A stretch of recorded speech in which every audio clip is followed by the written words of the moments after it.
বিসমিল্লাহির রহমানির রহিম। আসসালামু আলাইকুম ওয়া রাহমাতুল্লাহি ওয়া বারাকাতুহু। প্রিয় দর্শকবৃন্দ, আজকের ভিডিওতে আমরা এমন একটি বিষয় নিয়ে আলোচনা করব যা মুসলিম সমাজে ভুল ধারণা সৃষ্টি করতে পারে। আমরা আলোচনা করব নির্দিষ্ট একটি ভুল বিশ্বাস নিয়ে, যা বিভিন্ন সময়ে বিভিন্ন প্রেক্ষাপটে মানুষের কাছে প্রচার করা হয়েছে, অথচ এর কোনো ভিত্তি পাওয়া যায় না। এই ভুল বিশ্বাসটি হলো রাতের বেলায় ঝুঁটা পানি বাইরে ফেলা অলক্ষণে। রাতের বেলায় ঝুঁটা পানি বা খাবার ও পানি জাতীয় কিছু বাইরে ফেলা যাবে না, এ ধরনের একটা ভুল বিশ্বাস আমাদের সমাজে প্রচলিত রয়েছে।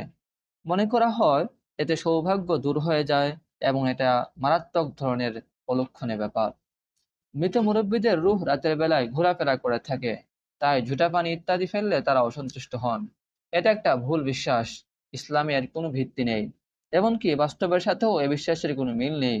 বাসি পচা পানি, ঝুঁটা ইত্যাদি সারা রাত ঘরে জমিয়ে রাখার কোনো যৌক্তিকতা নেই। এটা এমন এক মারাত্মক ভুল বিশ্বাস যার আকলি ও নকলি কোনো ভিত্তি নেই।